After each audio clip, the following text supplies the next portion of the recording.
we're excited to have you all here. I know a few of you are still being let in and whatnot, so thanks for bearing with us for some technical difficulties.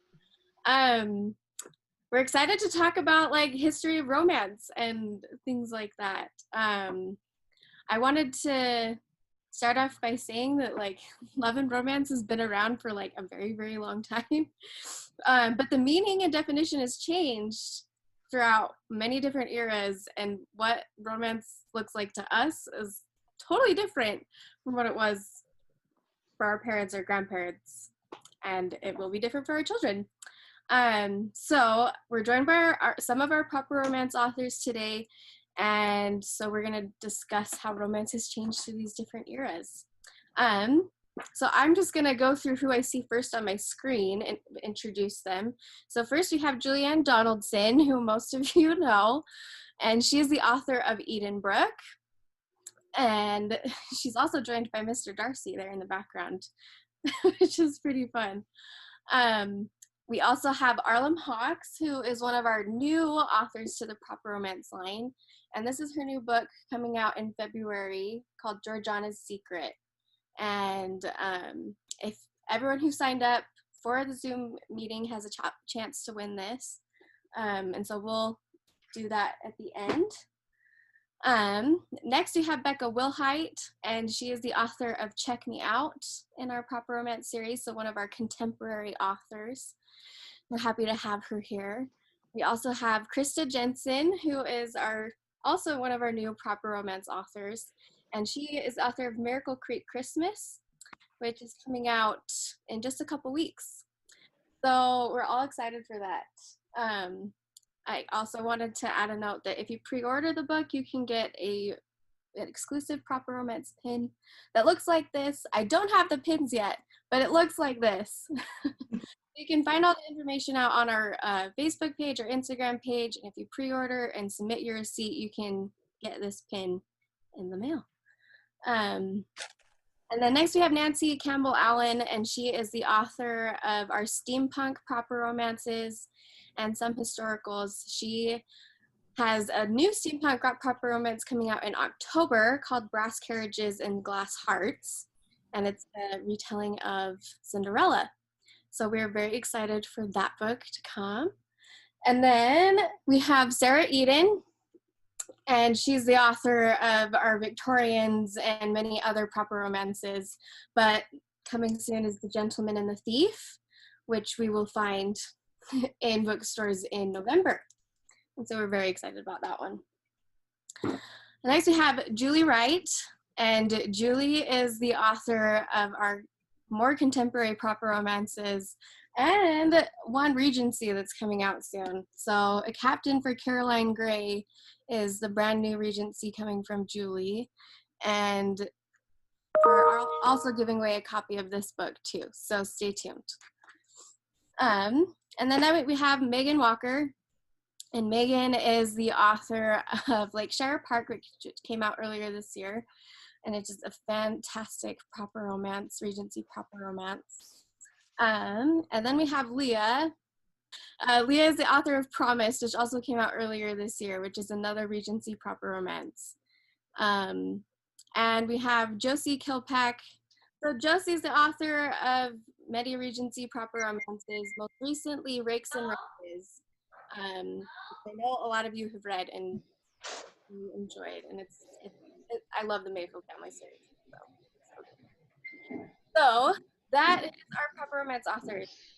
So the proper romance fans, we asked them what they thought was most romantic.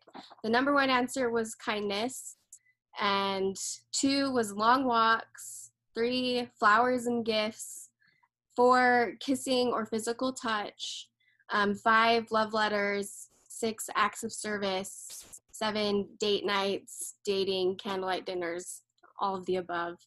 And the last of all was humor.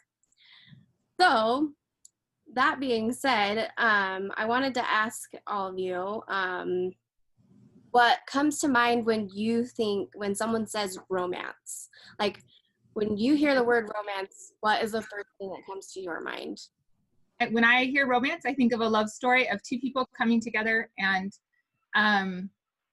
sort of an understanding of emotions and desires and goals, and just sort of that bonding that happens. That to me is what romance is. I mean, you have romantic things like the kissing and the holding hands, but the romance itself is the two people coming together with attraction. Might piggyback off Leah. I love to piggyback. I would say for me, it's the bonding, like Leah was saying, like you get me and I get you, and the laughter and the fun. That to me is romance. Because I can be friends with people, but when you like get me and I get you and we're, together that way, I think that's romance.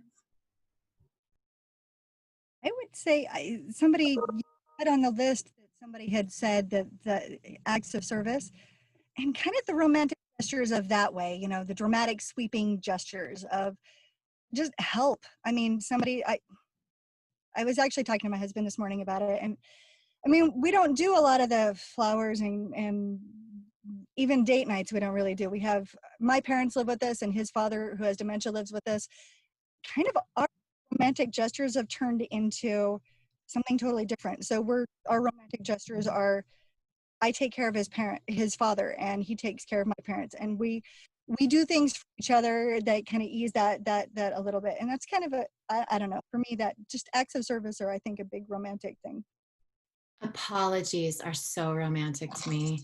The thing that comes after the misunderstanding, in that moment where you get to say, something's wrong and it was probably me and I'm really sorry that like that kind of thing. I think apologies are super romantic.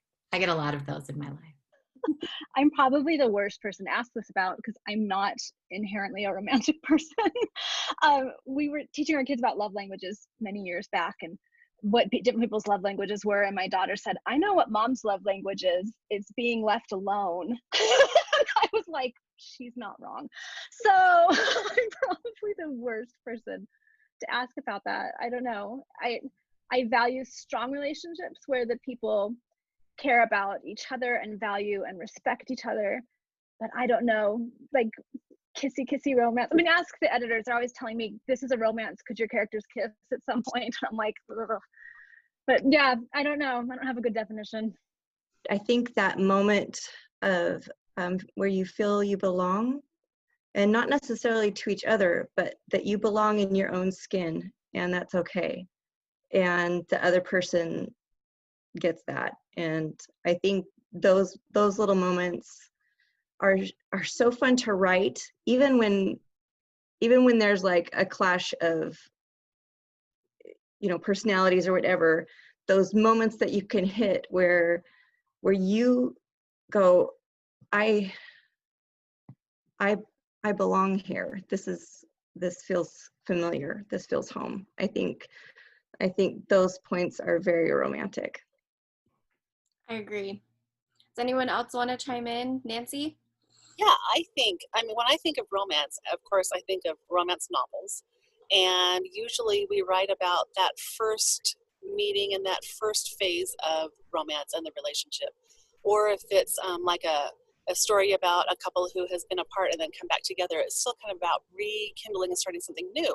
And romance, of course, has all these different phases, and it goes through so many different changes as you go throughout your time as a couple, I think, if you've been together for any length of time. And I was thinking, Julie, when you said that you were talking to your husband about it, I thought if I were to ask my husband what is romance, he would give me some very ribald and risque answer, and it would make me laugh.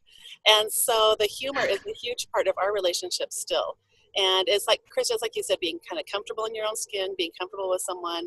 And for us, humor is huge. But it's so many components that it's hard to just narrow it down to a few. But it's just, for me, I think devotion is really romantic. Just that sense of, I love you and you are the one for me and I'm just completely devoted. That to me is really romantic. I'll chime in. Kind of going off of, I guess, what Nancy said, the devotion. For me,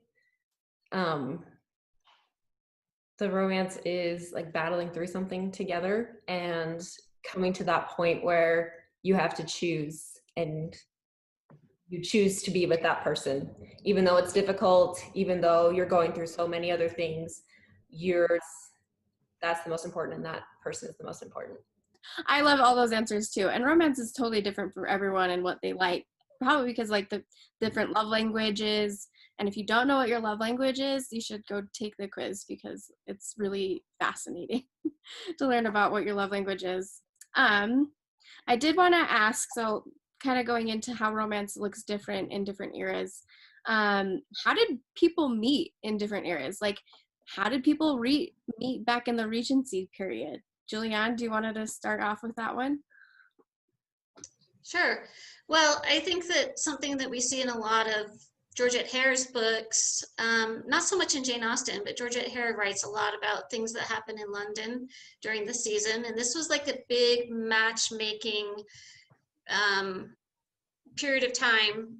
You know, it was held in the spring in London, and this is where the top 10,000 would come and make matches between families. You know, and this was political moves, this was financial moves. Sometimes it was about love, but and then we read about, you know, in Jane Austen, there's a lot of meeting each other in your home place, you know, like Mr. Bingley comes to Netherfield, you know, he comes to their neighborhood, or meeting in Bath, or, you know, things like that. So there's always places to meet people, it seems, but the big opportunity for everyone that's in the same social class to gather together was definitely the London season. If you're meeting in people's homes, then, and courting is different. What about like in a steampunk setting, Nancy? That's more like fantastical. So I guess that would be for me. One of the things that I've enjoyed for me with the steampunk stuff, it's Victorian sets, so I'm still kind of watching some of those conventions with couples and trying to kind of, you know, be aware of the things as they really were. But then I also have a certain amount of leeway to play with things, and so I can kind of bend rules if I want them to change, and that's been kind of nice. But it was still very much kind of it was just the late Regency, I think, is just barely coming out of the you must be chaperoned period, and even there was still even some of that, but I think as women came into the city, especially in London and also in other bigger cities where there were factories and they started working more, things started to kind of shift and change a little bit. And I think that's one of the things I like about writing during the Regency, about not Regency but Victorian. But I've been talking about Victorian this whole time. If I've said Regency, I meant Victorian.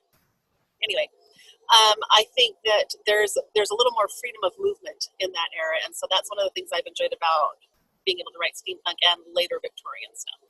So. Victorian is something that we like. And it is a little bit different because it was after the Regency period. So I guess what was different between the Victorian and Regency eras in romance? I think Sarah should take that one because she's written both. I think there was a lot of loosening of social requirements, I guess. We see an upwardly mobile middle class, which expands the reach of London and other opportunities beyond just the wealthy and the connected. And so we see just more people involved in it than we saw earlier, like in the Regency, because we have at this point technologies coming around that allow for the greater movement of people and allow for easier means of communication in between trains and telegraphs. And as we reach toward the end of the Victorian era, we have telephones. There's just more opportunity for movement and for people to get around. We also have at this point, we're starting to see the foundation coming out from underneath the landed aristocracy, which means that those who were once unwilling to look beyond their social circle for potential love interests are now being willing to do that, because we have the coffers of the once very rich that need to be enriched again, and they're willing to look at the new rich and the upwardly mobile. So there are a lot of restrictions that have been lifted and eased at this point. In terms of literature, you're far more likely to see a Victorian era novel written about someone who is not wealthy and someone who is not in the upper classes than you are when you read about the Regency era. It's just kind of a quirk of the time period. And I think one of the reasons we see that is because these opportunities had expanded beyond the landed gentry into our upwardly mobile classes and the shifting focus at that time. How's that for really nerdy, guys? You get me going and you get to hear words like upwardly mobile middle classes. History nerd is coming alive over here. Meeting people, you know, so you have the Regency here where it's a lot of introductions and a lot about who your family knows and who your parents are putting you in the path of, so that those are the associations you have. So those are the people you're more likely to marry.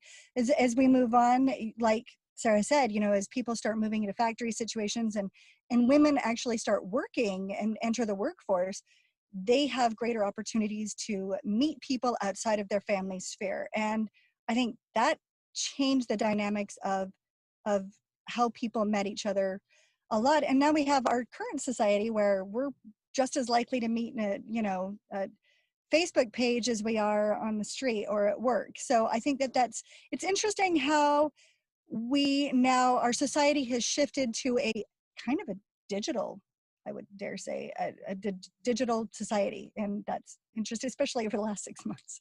Everything's You know, going along with that, there's that show on Netflix, which is Indian matchmaking. And I don't know if you guys have seen it. It's fantastic. Absolutely love it. About modern day matchmaking for people from India or the Indian sort of culture. And it kind of, you know, we think of matchmaking as more like a Regency sort of a thing, because we often have parents, especially in the early Georgian or in the Georgian period, which is right before the Regency, you would have a lot more arranged marriages. By the time the Regency came around, it was love choices were more available or more welcomed and accepted.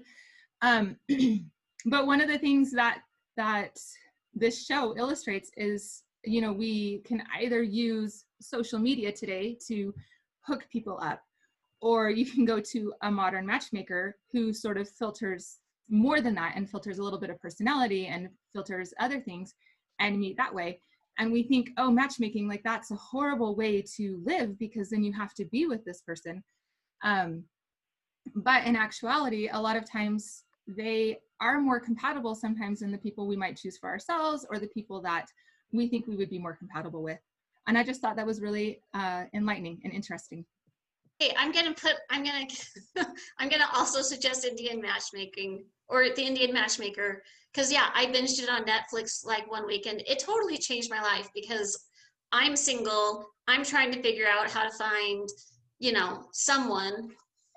I've got Mr. Darcy as a stand-in until I do, but it was pretty enlightening. Just the idea that like you can choose someone who shares like your values and has a complementary personality to you, and it can be as simple as that. Like it doesn't have to be as complex as sometimes we make it out to be. Agreed. And like Leah was saying, like the different courtship customs, like they totally differ from how we meet people today. So like what were some typical courtship customs in these different eras? Like for instance, I was reading like Shire Park and like kissing, you couldn't kiss someone if you weren't like married, which I didn't know. So that was kind of fun to me to see.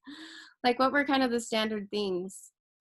Well, even being alone with each other, you couldn't. You had to have a chaperone, you had to keep a door open. That's tricky when you're writing historicals, and I've only written a few novellas. I love writing them. But it's tricky when you need them to have, you have to create some sort of way that these two got on their own if you need them to be alone for just a few minutes, because it was hard. The rules, the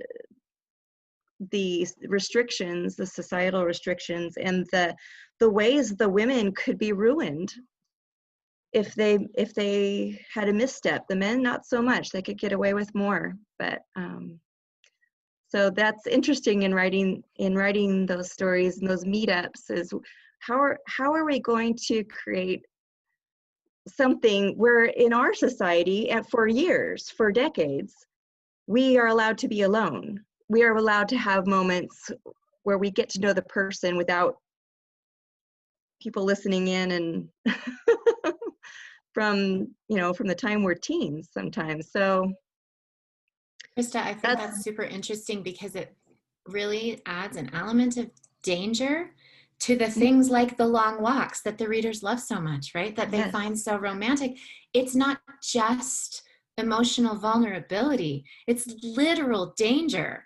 And that's cool, right? And even if we don't recognize it, there is that underlay of that kind of like psychological trauma possibility that goes along with what I might consider just an innocent moment together, right? Because that's not my world, right? And so I write contemporary romance. Tension finding is much different from when I'm writing historical romance. Just like you said, the long walk or the moment alone, the tension in a historical is so vamped up because they can't be caught, and just from being in a room together, even if they're on far opposite of the rooms, they don't have to be touching. And in contemporary, you find other ways, of upping that tension, but it's usually not oh no, we're alone. So can I add I love the sorry, Krista. I love the whispered conversation. So you can be in a room with other people and still like have your heads together whispering. And I feel like that's like applicable to modern day too. Like you're with a group of friends and you have this moment, just you and the person that you're interested in. So I think it's really fun to let characters banter together secretly and have those like secret moments, but they can still be safe and be with other people and maybe have these like inside jokes or whatever. That's a fun way of kind of courting or like getting to know each other in a safe way, I guess. I don't know. Yeah, exactly. So what were some typical like tokens of love? So for modern day, like our number one answer is like flowers. Like people love receiving flowers. Were flowers a thing back in the Regency Victorian eras? Hey, this is Josie and I kind of know this one. So flowers were a big deal and they said a lot, but there were certain things that they would do. We'll sometimes see in books, it's called a posy, and Sarah can fix me when I say this wrong, but it was like a tiny little bouquet and a gentleman would bring it to a woman before an event or a ball, and then she would choose which of those posies she would bring to the ball, and that was showing that she had a particular affection for that young man.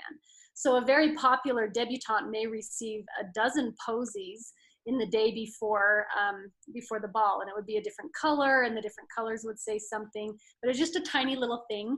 And but that's how she would kind of show her affections. And so flowers had, in my Mayfield series, I kind of talk about different flowers. They're kind of a theme in the different stories and what those flowers represented. And of course, just like today, for some people it meant a lot, and for other people they didn't follow that tradition. But there was a lot of unspoken nuance in these historical settings that we see. And so these little things that would be shared that other people would recognize without you ever talking about it. If you matched your dress to his eyes, or if these different things, and people would pick up on those the way that we pick up on, is she wearing an engagement ring?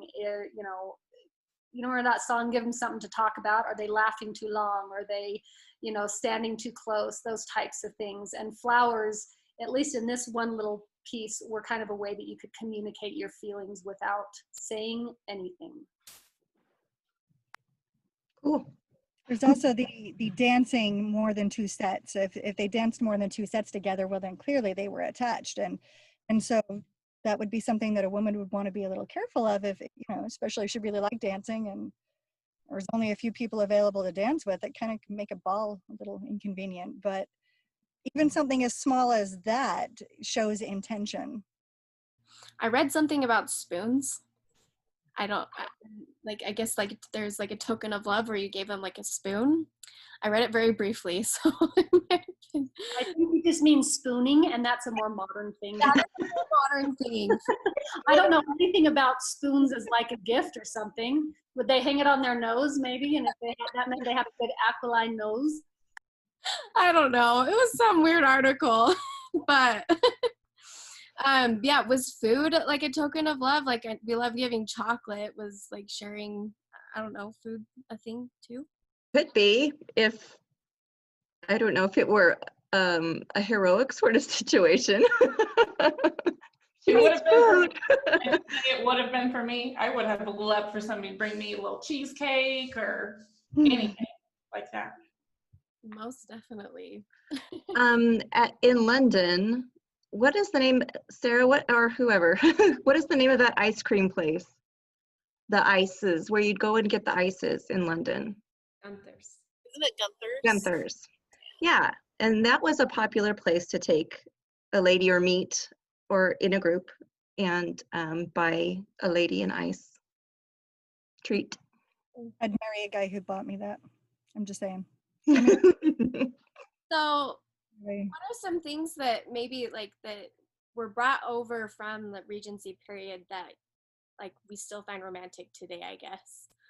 Jewelry was a thing. One of the things that I loved my research in was the lover's eye brooches and other jewelry, where they would have they would paint like just the eye on a piece of jewelry, and you would wear that. And they also had a lot of like hair jewelry where they would braid hair, or they'd set it in a ring or something like that. So yeah, jewelry was definitely a thing that was around. I hear hair and I think forensics. That's a good idea. That's a good thought idea. Someone has an old piece of jewelry and hair in it. I'd like to think that holding hands is still a token of affection from those days. Holding hands is a very sweet first gift or show, you know, I like you. And back then, as taboo as it was, I mean, one of the reasons dancing was so popular was because it allowed them to touch freely. Well, somewhat. Touch hands. Yeah. Well, and I think as we're like the proper romance, right? Like there's only so much ground that we're going to cover in a story that we're going to tell you about somebody's love affair.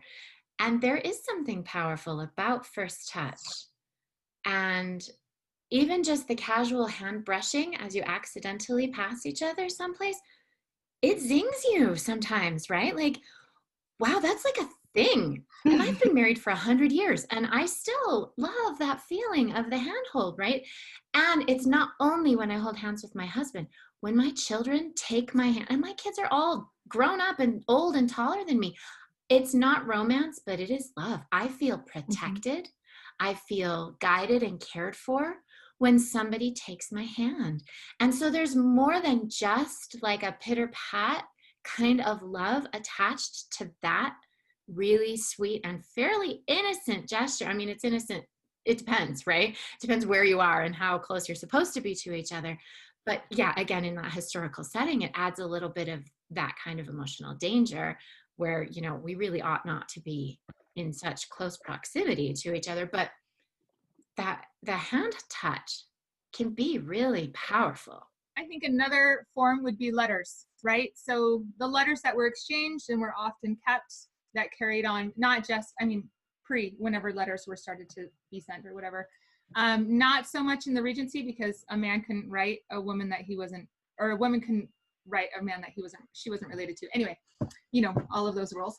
But now we do like texting, and we do little emojis, and we do different things that aren't vocal, but are still like a written love language. Most definitely. That kind of brings me to my next question, actually. I've been thinking a lot about social media and how social media has changed dating. And I guess I just wanted to know your thoughts. Like, what effect do you think social media has had on romance and how it's changed since long time ago? I guess I should say. I might be qualified to talk about this because I have been trying to date in the era of the quarantine and social media. And, you know, there's a lot of, well, I guess what I would say the difference is that it's pretty easy to kind of slip out of a situation when you're doing so much of it digitally. You know, it's like, I don't actually know this person face to face yet. And if I don't feel like this is something I want to continue, I can just ghost them. I can just stop reading messages. I can block someone, you know, like it's very different from when you have like an in-person interaction with someone and you feel like you've invested in that person, and feelings, whether they're positive or negative, but feelings are stronger because, like, you know, you've seen their eyes, you've heard their voice, you've, you know, made some sort of connection that makes it, I think, harder to just disappear. And now that's so common. You know, you could be exchanging text messages for weeks and then someone just disappears, you know. And it goes both ways. It's not always the guy or the girl, you know, everyone does it. So it's just, I think it's a lot more difficult to make those kind of meaningful connections when you do so much of it digitally. I'm amazed at how much how trends kind of stay the same though. In olden days, you had people sending letters, and you were actually getting something that was written from someone's brain onto the paper. And now we do it with screens, and it's still kind of this reading and putting your thoughts out there without really speaking it. You know what I mean? And it's funny because I often hear, and we all say it, and I've said it too, that, you know, kids these days and their screens and too much screen time and too much everything that's not, you know, concrete. But I really feel like this generation, my kids and then kids after, are the best researchers just naturally by what they live with now. I mean, we didn't have Google, of course, when I was younger. And so when you were researching, you had to go dig through actual stuff. But I think that the accessibility to information now has turned this whole generation of kids into natural born researchers, you know? And so I think that, I mean, it's not simple, and there's a lot of downside to it as well. But, and Julie, like, I mean, I haven't been single for 30 years, and I can't imagine trying to navigate it in this era. But it sounds like there's pluses and minuses, just like, I guess, any time. Social media has changed a lot for dating, I will say. It would be interesting to see, like, some of our proper romance characters, what they would be like in quarantine. I know, like, we joke about that, but is anyone, like, maybe given a thought to maybe what their character might be doing in quarantine? Like, what would they be doing to keep busy? Nancy? Yes, my daughter was helping me last night. I was thinking about this. So my book is just coming out. She's an activist. She would be protesting. Sam and Hazel are medics and medical people, and they would be offering aid to the people who had been pepper sprayed. And Lucy from Clockwork Beast would be, you know, trying to find a cure or a vaccine. And even though they're all set in these weird historical times and in a steampunk world, which is just ridiculous, there's still these threads of commonality that happen in any generation. At any time, we all have our personalities that kind of fit into that certain role. So yeah, I know what my characters would be doing. I'm curious if any of you guys have been writing a quarantine during quarantine. Is anybody like diving into the 1918 Spanish flu? Like, is that a thing? Because I think about it all the time, but I don't know. I haven't written very well in quarantine. It has not been conducive to creative work for me. I've more like been hiding under tables and rocking, you know? I think we can all relate to that for sure. I know my character, Riley, she would probably be, she would be painting, and she's probably by now painting murals on her walls in her home. It's so fun. She's turned into Rapunzel. Yeah. Every surface is covered. I have a character in not in one of my proper romance books, but the Duke of Kildare. And I think about him often because if he were in the middle of a quarantine, he'd be like, is there a quarantine? Because this has changed nothing about how I live my life. You wouldn't even notice. Yep. I was thinking about Lakeshire Park and what my characters would be doing. And I think, quite honestly, Georgiana probably would have insisted on going to some party and contracted COVID and brought it home. And Peter would have gotten it from his sister, and Amelia would just be taking care of them because that's who she is. She would be being the one to pick up the mess that Georgiana created.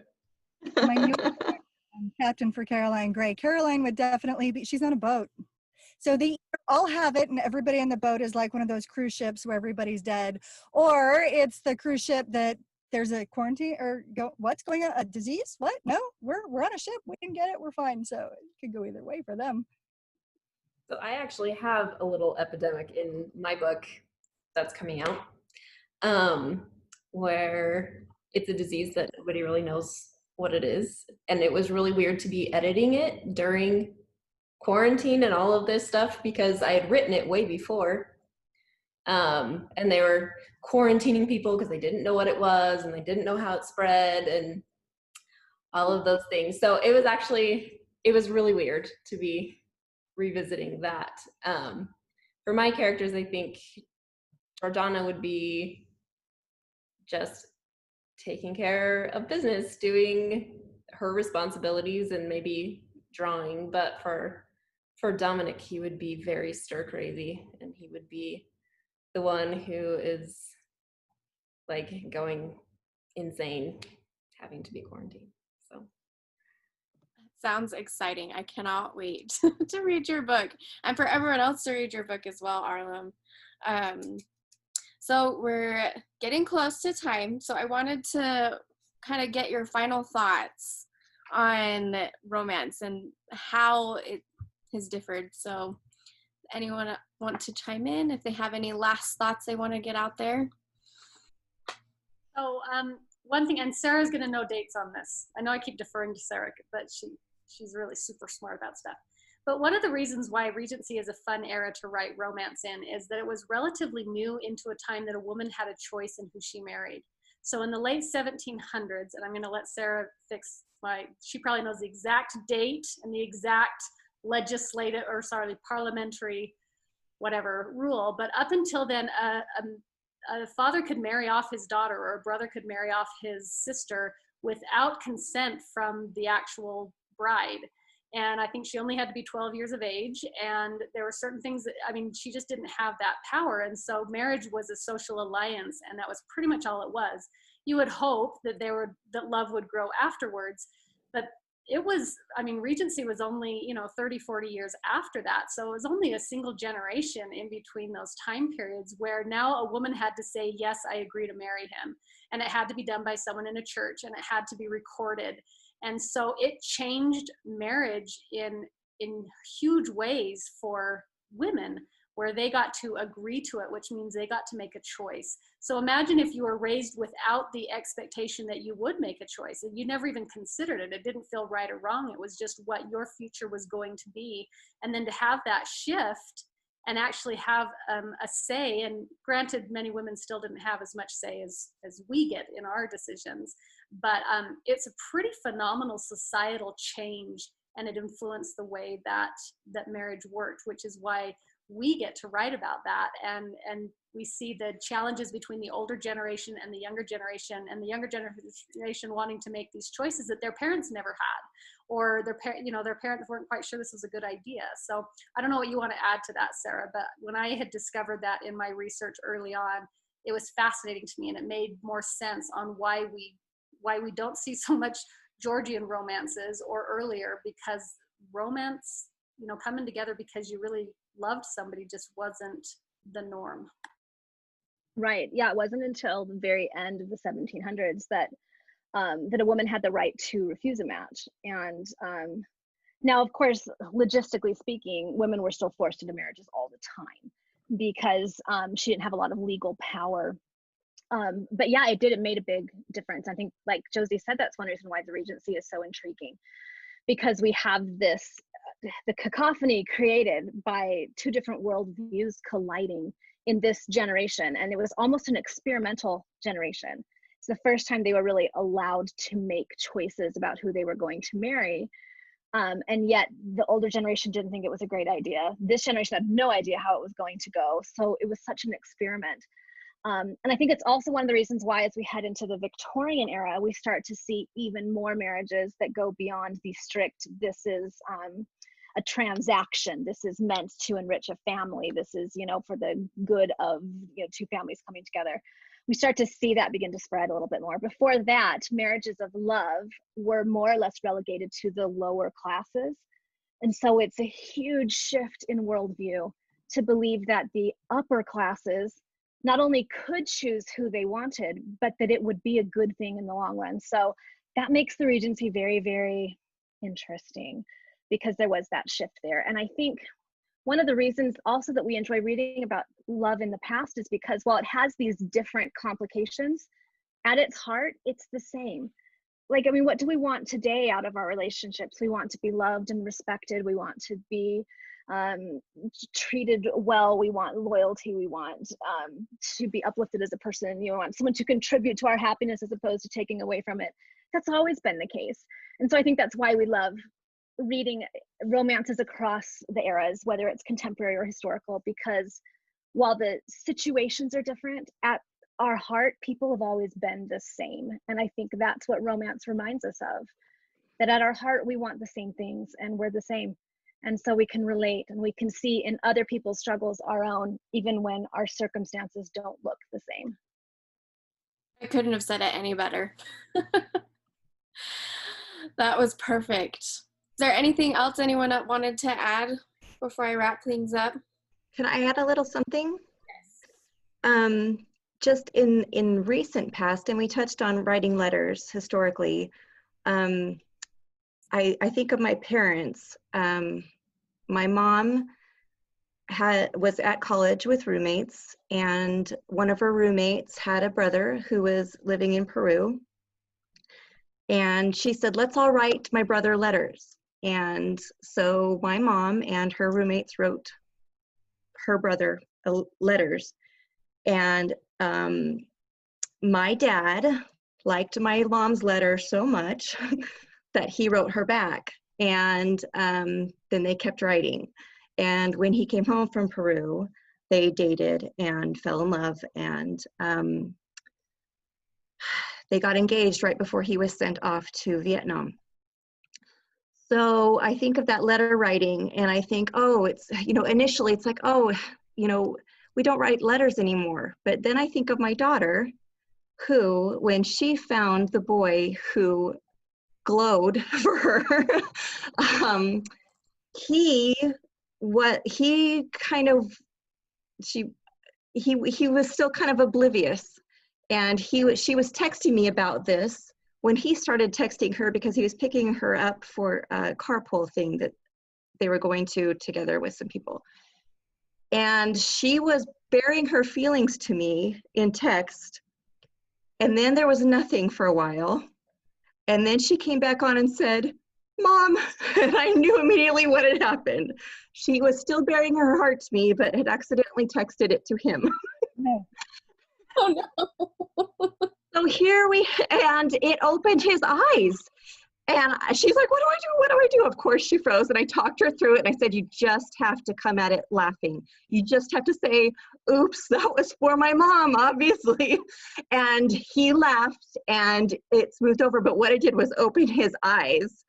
And oh, and they started dating and became engaged later, several months later. But anyway, so we can lament old ways, but we could also, there are new ways, and romance happens and connections are made. And I think exploring all those different eras in all those different ways are just fun. And I think we need to do it. I think we need to do it and learn and utilize those things that we see. It's one of the things I love about writing and reading all these wonderful authors that we have right here. Yes, exactly. That is why we love the Proper Romance series so much. And I think that's why all of our fans can attest to that so much, because the books and the stories that you all put together are amazing and superb. And then I just want to thank you all for joining us today. This was super fun. Take time out of your Saturday to talk about some romance and some history. I did want to mention we have some exciting little things coming soon. The Proper Romance authors have a little idea of what I'm talking about. So look for more information from the Proper Romance page coming within the next couple weeks. And we'll see you all soon. Thanks all for coming.